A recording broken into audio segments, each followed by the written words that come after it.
Ikigai दीर्घायु, तंदुरुस्त और आनंदित जीवन का जापानी रहस्य।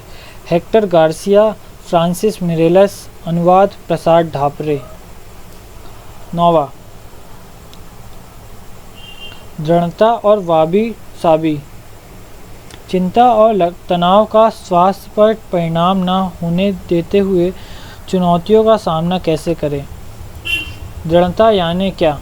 इकिगाई स्पष्ट होने वाले लोगों में से एक चीज़ समान रूप से पाई जाती है। वे अपने इकिगाई को हासिल करने के लिए किसी भी हद तक जा सकते हैं, परिस्थितियाँ पूरी तरह उनके खिलाफ हो तो भी और उन्हें समस्याओं का सामना करना पड़े तो भी वे अपने इकिगाई को नहीं छोड़ते। मनोचिकित्सकों के बीच में दृढ़ता के बारे में जो बातें मानी जाती है उन्हें हम अभी समझने वाले हैं।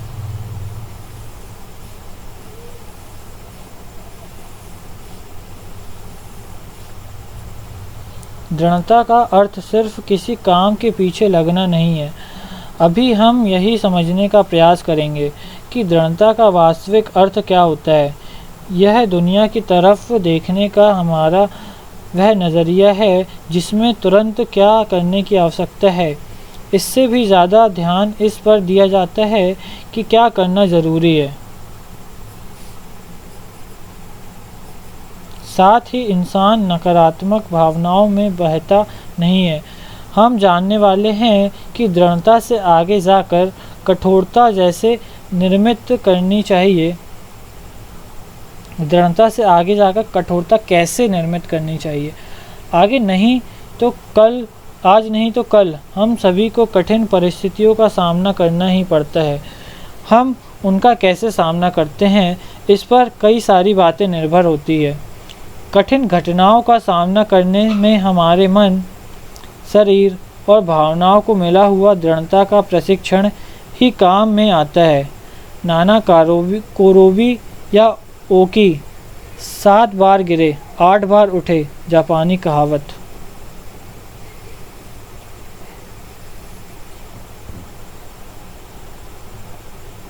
नाना कोरोबी या ओकी 7 बार गिरे 8 बार उठे, मतलब जितनी बार गिरे उससे अगली बार उठने के लिए तैयार थे।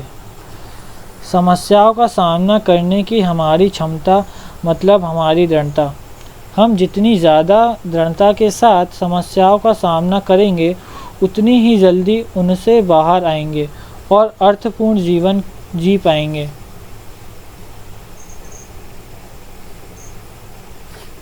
दृढ़ लोगों को यह पक्का होता है कि कभी भी निराशा का शिकार न होते हुए हमें हमेशा अपने लक्ष्य पर ध्यान केंद्रित करके जीना चाहिए।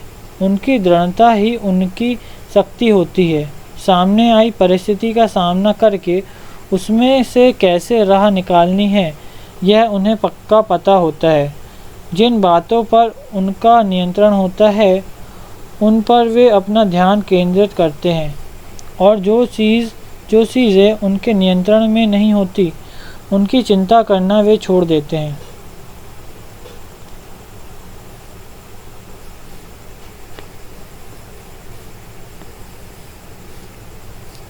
रेनहोल्ड निबूहर की शांति के लिए रची हुई निम्नलिखित प्रार्थना काफ़ी मशहूर है। हे भगवान, जिन चीज़ों को हम नहीं बदल सकते उनका स्वीकार करने की हमें शक्ति देना। जिन चीज़ों को बदलना चाहिए उन्हें बदलने का साहस दो और ऊपर दी गई दोनों चीज़ों का अंतर पहचानने की समझ देना।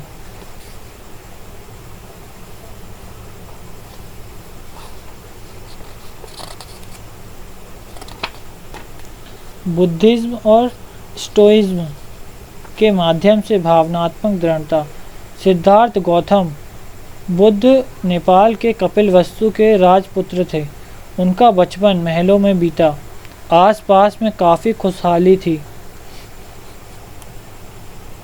16 साल की उम्र में उनकी शादी हो गई थी। उन्हें एक बेटा भी हुआ। सांसारिक जीवन में मन ना लगने की वजह से उन्होंने 29 की उम्र में ही महल छोड़ दिया और साधु जैसा जीवन जीने लगे। लेकिन उस वैराग्य में भी उन्हें आनंद नहीं मिला। उन्हें जिस आनंद की तलाश थी वह उन्हें ना महल में मिला, ना ही सब कुछ छोड़कर। तब उन्हें पक्का हुआ कि ये दोनों भूमिकाएं गलत है।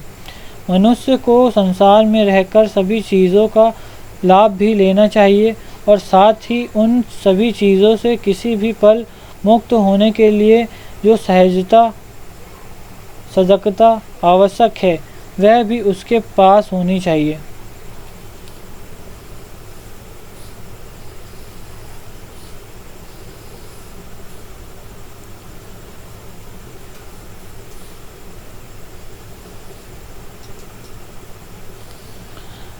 ज़ेनो ने इसका अभ्यास सन्यासी लोगों से शुरू किया।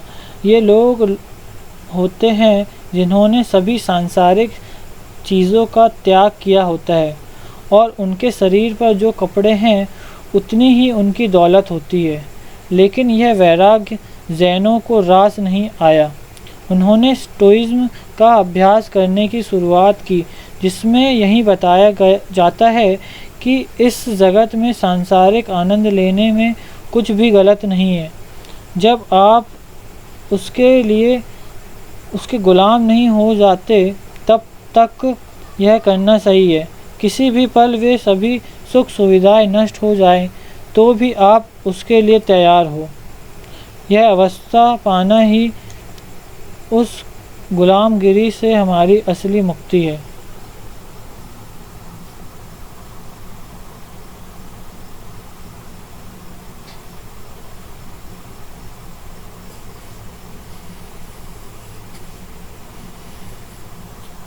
सन्यासी की तरह इन सभी चीज़ों को और उनसे मिलने वाले आनंद को छोड़ना लक्ष्य नहीं है, बल्कि उससे जुड़ी नकारात्मक भावनाओं पर विजय पाना लक्ष्य है।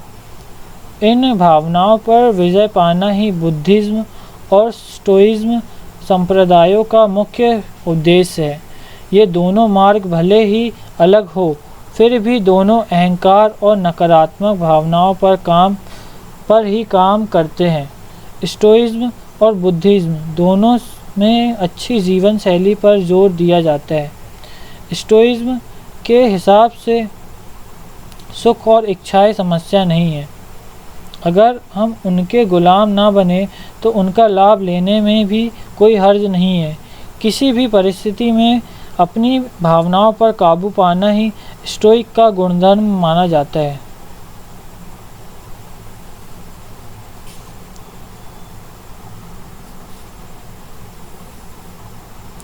बुरे से बुरा क्या हो सकता है? हमें हमारा पसंदीदा जॉब मिलता है, लेकिन कुछ ही समय में हम दूसरी नौकरी ढूंढने लग जाते हैं। हमें लॉटरी लगती है तो हम कार खरीदते हैं, लेकिन कुछ ही दिनों में हमें लगने लगता है कि हमारे पास बोट भी होनी चाहिए। हमें हमारा मनचाहा साथी मिल जाता है, लेकिन कुछ ही दिनों में हमारे मन में कोई और कल्पनाएं बनने लगती है। इंसान कभी भी संतुष्ट नहीं होता है।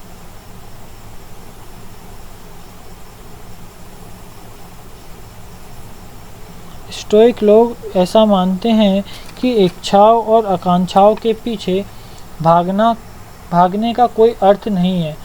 सद्गुणी इंसान का उद्देश्य होता है निश्चल और स्थिर चित्त अवस्था प्राप्त करना, यानी ऐसी अवस्था जिसमें क्रोध, लोभ, भय, चिंता जैसी भावनाएं नहीं होती। सिर्फ आनंद, प्रेम, शांति और धन्यवाद के भाव होते हैं।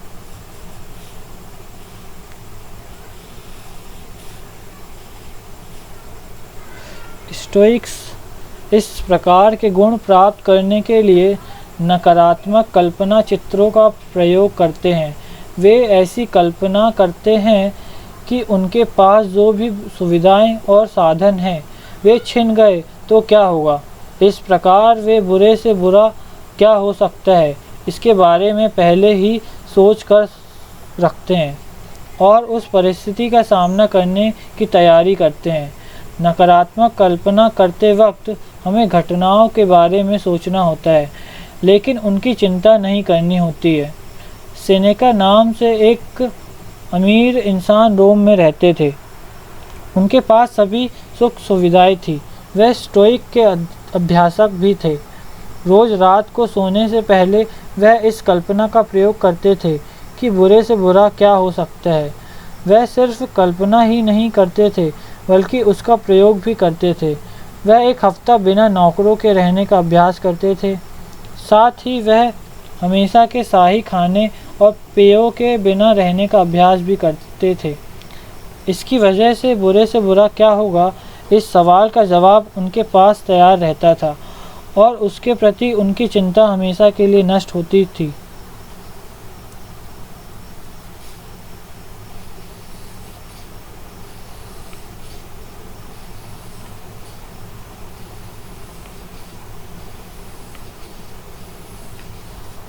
उच्च भावनाओं के लिए ध्यान। जैसे हमने शांति के लिए प्रार्थना में देखा, उस प्रकार से नकारात्मक परिस्थितियों की कल्पना करने के साथ साथ वे और एक चीज़ को बड़ी निरंतरता से करते हैं। जिस चीज़ पर हमारा नियंत्रण नहीं होता है, उस चीज़ को भी वे समझते हैं। जो चीज़ें हमारे नियंत्रण में नहीं आती है, उनके बारे में चिंता करने का कोई भी फ़ायदा नहीं है। हमें यह पता होना चाहिए कि हम कौन सी चीज़ें बदल सकते हैं और कौन सी नहीं। इस जानकारी की वजह से हमें नकारात्मक भावनाओं को रोकने में मदद मिलती है।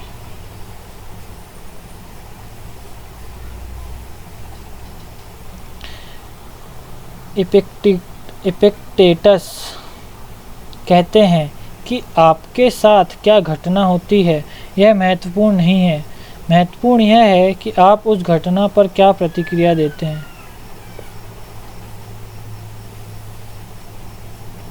जैन बुद्धिज्म मानता है कि इच्छाओं और आकांक्षाओं को सजगता से देखना और उनमें मुक्त होना जरूरी है। अपने मन को विचारों से मुक्त करना नहीं, बल्कि विचारों को साक्षी भाव से देखना और उनके साथ बहते हुए नहीं जाना ही ध्यान का असली मकसद है। इस प्रकार का अभ्यास करने की वजह से हम अपने मन को क्रोध, निराशा और द्वेष के बहाव में बहते जाने से बचा सकते हैं।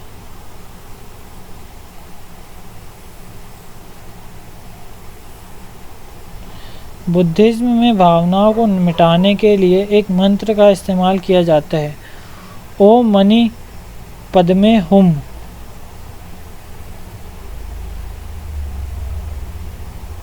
इसमें ओम अहंकार को नष्ट करने वाला है, द्वेष को नष्ट करने वाला, माँ नी यानी संयम, जिसकी मदद से इच्छाओं पर जीत हासिल की जा सकती है, पद यानी द्वैत के परे, में यानी लोभ का नाश, और हुम यानी दूसरों के प्रति जो नकारात्मक विचार है उन्हें नष्ट करना।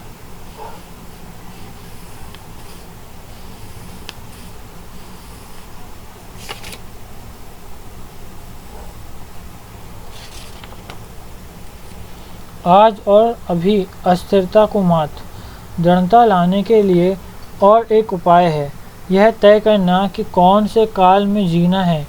बुद्धिज्म और स्टोइज्म दोनों में यही सीख दी जाती है कि वर्तमान ही एकमात्र ऐसा काल है जिस पर हमारा नियंत्रण है। भूतकाल और भविष्यकाल की चिंता करने से अच्छा है कि हम वर्तमान में जिए और अभी हमारे सामने क्या है उस पर विचार करें।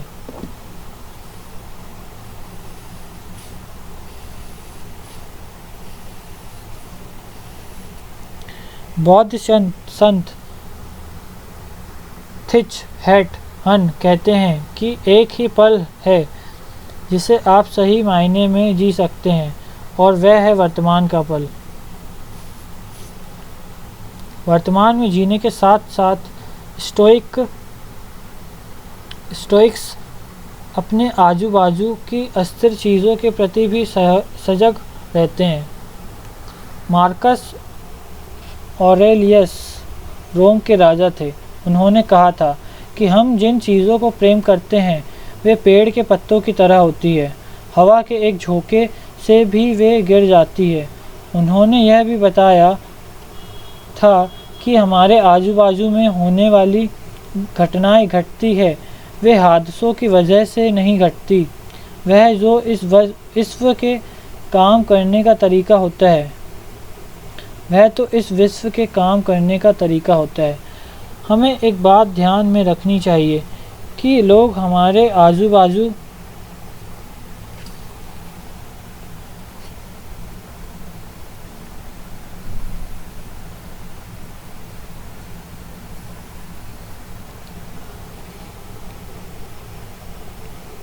हमें एक बात ध्यान में रखनी चाहिए कि लोग हमारे आजू बाजू में हैं और जो चीज़ें हमारे पास हैं वे सभी कभी ना कभी नष्ट होने ही वाली है। अगर हम इस बात को ध्यान में रखें तो हम उनके पीछे बहते हुए नहीं जाएंगे। इससे हमें वर्तमान में जीने की और इस पल में जो मौजूद है उसका भरपूर आनंद लेने की प्रेरणा मिलती है। सेनेका बताते हैं कि इस विश्व की हर चीज़ नश्वर है, क्षणभंगुर, अस्थिर और सदा बहने वाला यह जग बौद्ध शिक्षा का केंद्र बिंदु है। इस बात को सदा याद रखने में से इनके खो जाने या दूर जाने की वजह से दुख नहीं होता है। वाबी साबी और इचिगो इची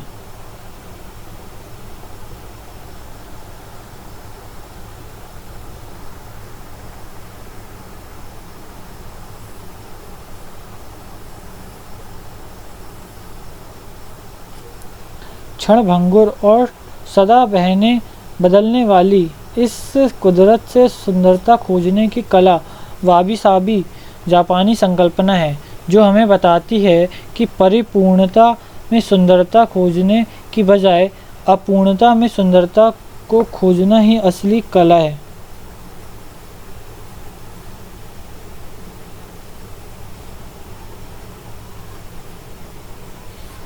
इसलिए जापान के लोग ऐसी कहावतें हमेशा टूटे हुए कप पर या अपूर्ण वस्तुओं पर लिख कर रखते हैं।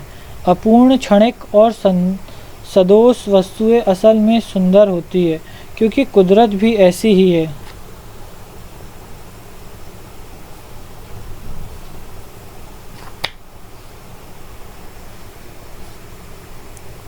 इसी संकल्पना की पुष्टि करने वाली और एक जापानी संकल्पना है इचिगो इची, जिसका अर्थ है वर्तमान का पल ही असली है और वह जाकर कभी भी वापस नहीं आता है।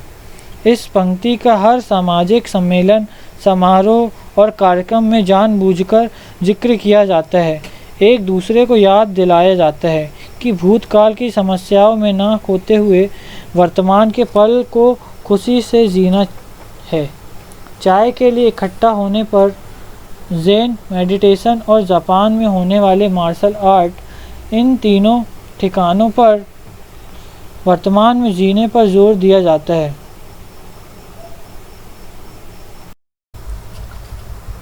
पश्चिमी देशों में हमें पहले से ही पक्की इमारतें और सैकड़ों साल पुरानी ऐतिहासिक चीज़ों को देखकर ऐसा लगता है कि कुछ भी नहीं बदला। रोमन आर्किटेक्ट ग्रेसो अपनी असाधारण कारीगरी के लिए जाने जाते हैं। उनकी बनाई दो चीज़ों में समानता, कुशलता और एक जैसा दिखना और साथ ही उनका सालों साल वैसे का वैसा रहना, इन सभी बातों के लिए वे पहचाने जाते हैं।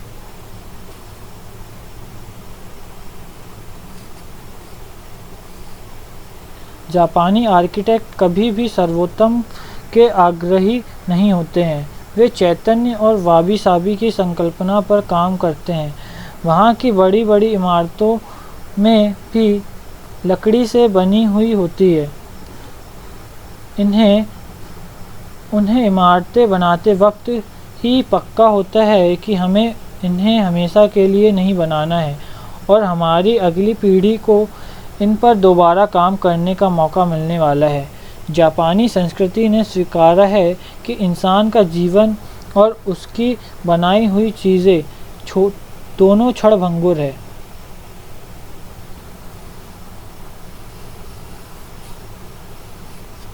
द ग्रैंड श्रीन ऑफ इसहर 20 साल बाद दोबारा बांधा जाता है। उसके पीछे का मकसद यह नहीं होता कि पीढ़ी दर पीढ़ी वास्तु जैसा ही रहे, बल्कि परंपरा और संस्कृति को संभालना उसका मुख्य उद्देश्य होता है। पीढ़ी दर पीढ़ी टिकने वाली वस्तुओं से भी इंसान की बनाई हुई कुछ समय टिकने वाली चीज़ें ज़्यादा प्रभावी होती है।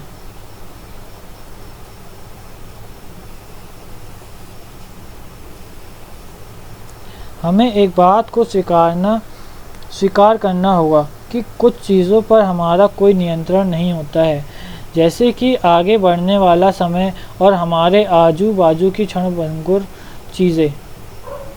इचिगो इचेई हमें वर्तमान में रहने और सामने आए हुए पल को खुशी से जीने की प्रेरणा देती है, जिसकी वजह से हमें इकिगाई ढूंढने और उसके अनुसार काम करने में मदद मिलती है।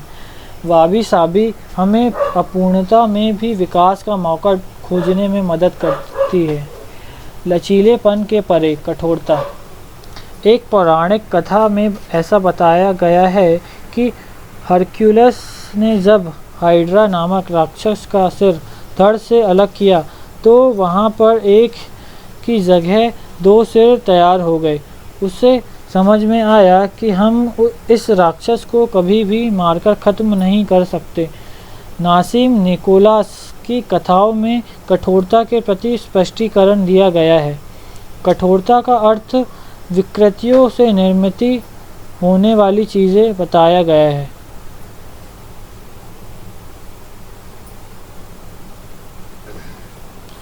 हमारी जैविक की परिभाषा के अनुसार ऐसे प्राणी, मनुष्य, पेड़ और वस्तु जिन्हें हानि पहुंचाने के बाद वे कमज़ोर होती है, जैविक कहलाती है, जो प्रतिकार करते हैं और समस्या में भी टिके रहते हैं। उन्हें दृढ़ और कठोर कहते हैं। लेकिन जिन चीज़ों को कुछ हद तक हानि पहुंचाने के बाद वे फिर से उभर कर आती है, उन्हें प्रतिजैविक कहते हैं। हाइड्रा के पास एक अनोखी शक्ति थी। कथा में ऐसा बताया गया है कि जब जब उस पर हमला होता था वह और उभर कर आता था और नई ऊंचाई प्राप्त करता था। दृढ़ यानी वह जो कठोर होता है और समस्या आने पर फिर से उभर कर आता है और अपने मूल स्थान पर लौटता है। प्रतिजैविक यानी ऐसा जीव जिस पर हमला होने के बाद वह पहले की तुलना में और ज़्यादा प्रतिभावान होकर उभरता है। कुछ विशेष परिस्थितियों में और आपत्तियों में प्रतिजैविकता देखने को मिलती है। सन 2011 में जापान के तोहोकू इलाके में सुनामी आई और फुकुशिमा जैसे सागरी किनारे के कई सारे गांवों का बड़े पैमाने पर नुकसान हो गया। हमने करीबन 2 सालों के बाद जब उस जगह का दौरा किया तो हमें सड़क के दोनों ओर कई निर्जन गांव दिखे। वहाँ के रास्ते जैसे गायब हो गए थे। घर खाली पड़े थे और वहाँ पर गाड़ियाँ भी नहीं थी। वहाँ के पेट्रोल पंप खाली थे और रेलवे स्टेशन बंद थे। सरकार इन गांवों को भूल गई थी, इसलिए इन गांवों का विकास होना असंभव था। इशिनोमाकी और केसेनुमा का बड़ा नुकसान हुआ था, लेकिन कुछ ही सालों में वे फिर से अपने पुराने स्तर पर आ गए। फिर से अपने पहले स्तर पर आने वाले इशिनोमाकी और केसेनुमा, इन 2 गांवों ने अपनी कठोरता सिद्ध की। जिस भूकंप की वजह से सुनामी आई थी उसका सबसे बड़ा झटका फुकुशिमा न्यूक्लियर प्लांट को लगा था। टोक्यो इलेक्ट्रिक पावर कंपनी को भी बड़ा झटका लगा। वह कंपनी और वहाँ के इंजीनियर इस झटके से कभी भी उभर कर नहीं आए। अगले 10 साल तक उस कंपनी के उभरने की कोई संभावना दिखाई नहीं देती है। इस विपत्ति में यही बात सामने आई कि वह कंपनी कितनी कमज़ोर है। भूकंप के बाद कुछ ही समय में जापानी स्टॉक मार्केट बंद हो गया। उसके बाद कौन सी कंपनियों के शेयर बढ़े होंगे? जाहिर सी बात है कि जो कंपनियां कंस्ट्रक्शन के क्षेत्र में थी, जिन्हें इन गांवों के पुनर्निर्माण का काम मिलने वाला था, वही कंपनियां और उनके शेयर्स आगे बढ़े। उन कंपनियों के प्रति जैविक होने का सबूत दिया, क्योंकि उन कंपनियों ने समस्या में पहले से बड़ी छलांग लगाई। अब इसी संकल्पना का हम अपने रोज के जीवन में कैसे फ़ायदा ले सकते हैं, इसे समझते हैं। पहला, एक ही स्रोत पर निर्भर ना रहे। आप कभी भी एक ही स्रोत पर निर्भर ना रहे। अपनी वर्तमान कुशलता के साथ और भी कलाएं सीखें। इससे होगा यह कि अगर कभी परिस्थिति या आधुनिक खोजों की वजह से आपके मुख्य काम में कोई दुविधा आ गई या वह काम इतना फ़ायदेमंद ना रहा, तो आप दूसरे विकल्प के बारे में सोच सकते हैं।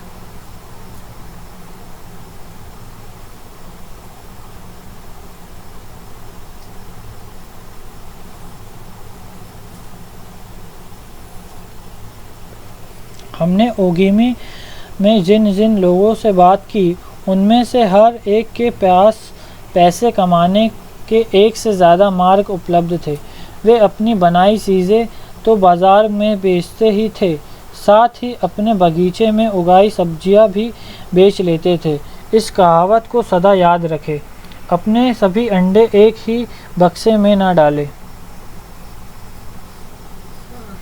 शायद आपको ऐसा लगता होगा कि आपकी कला असाधारण है और आप बहुत महान काम कर रहे हैं, इसलिए आपको नई बातें सीखने की कोई आवश्यकता नहीं है। लेकिन समय के साथ यही कला पीछे जा सकती है। सदा नए नए गुण सीखने की वजह से आप किसी भी एक चीज़ पर निर्भर नहीं रहेंगे। लेकिन लोग खुद को संतुष्ट करते हैं और अपनी आराम सीमा को तोड़ने का कष्ट नहीं करते। छोटे खतरों का सामना करें। अर्थव्यवस्था कैसे काम करती है, इसे समझने के बाद आपको इस बात को समझने की सहायता होगी। समझो आपके पास 1 लाख रुपए है। आप उसमें 90,000 रुपये फिक्स डिपॉजिट में रखते हैं और बचे हुए 10,000 रुपये 10 अलग अलग कंपनियों में निवेश करते हैं। हर कंपनी 1,000 रुपये। अब मान लो कि उसमें से 3 कंपनियां पूर्ण रूप से विफल हो जाती है। आपके 3,000 रुपये डूब गए। 3 कंपनियों को थोड़ा नुकसान हुआ, जिससे आपका भी 1,000 से 2,000 रुपये का नुकसान हो गया। 3 कंपनियों को थोड़ा फ़ायदा हुआ, जिससे आपको भी 1,000 से 2,000 रुपये का फ़ायदा हो गया। एक कंपनी इतनी बड़ी हो गई कि उनका शेयर 20 गुना बढ़ गया। आपको उस कंपनी से 20,000 रुपये मिले, यानी बाकी कंपनियों को नुकसान होने के बावजूद आपका फ़ायदा हुआ, यानी आप भी हाइड्रा जैसी प्रतिजैविक हो गए।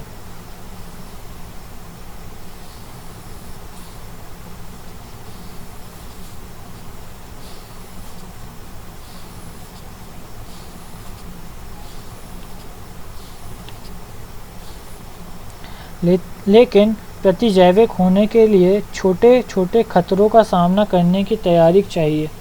पेपर में आई किसी जानकारी को पकड़कर किसी कंपनी में 1 लाख रुपए निवेश करना बड़ा खतरनाक है।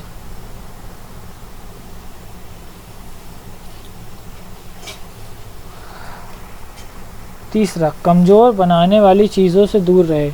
हमें इसके लिए नकारात्मक विचार की मदद लेनी चाहिए। खुद से पूछें कि कौन सी चीज़ें आपको कमज़ोर बना रही है, किन लोगों या आदतों की वजह से आपको खतरा महसूस हो रहा है। हम जब नए साल के लक्ष्य बनाते हैं तो बड़े बड़े लक्ष्य तय करते हैं, लेकिन ऐसा करने की बजाय यदि हम यकीन के साथ और सोच समझकर छोटे छोटे लक्ष्य निर्धारित करें तो ज़्यादा फ़ायदा होगा। ये छोटे छोटे लक्ष्य ऐसे हो सकते हैं: 2 भोजनों के बीच में नाश्ता नहीं करूँगा, हफ्ते में 1 बार ही मीठा खाऊँगा, छोटी छोटी किस्तों में अपना सभी कर्जा लौटा दूंगा। गलत लोगों के साथ समय बिताना बंद करूंगा। सिर्फ ज़रूरत के लिए काम करने की बजाय पसंद का काम करूंगा। दिन भर में 20 मिनट से ज़्यादा समय फेसबुक पर नहीं बिताऊंगा। जीवन में दृढ़ता लाने के लिए डर को हराना ज़रूरी है। हमें किसी भी समस्या को मौका समझकर उसकी ओर देखना चाहिए। अगर हमने इस प्रतिजैविकता के नज़रिए को विकसित किया तो हम किसी भी समस्या का सामना कर सकते हैं और अपना इकिगाई ज़रूर पूरा कर सकते हैं। वाबी साबी कहता है कि जीवन सदोष यानी गलतियों के साथ ही होता है और तेज़ गति से आगे जाने वाला समय हमें यही बताता है कि यह जीवन क्षणभंगुर है। लेकिन अगर हमें हमारा इकिगाई स्पष्ट है तो हम इस वर्तमान पल में भी अनंत संभावनाएं हैं। लेकिन अगर हमें हमारा इकिगाई स्पष्ट है तो इस वर्तमान पल में भी अनंत संभावनाएं हैं।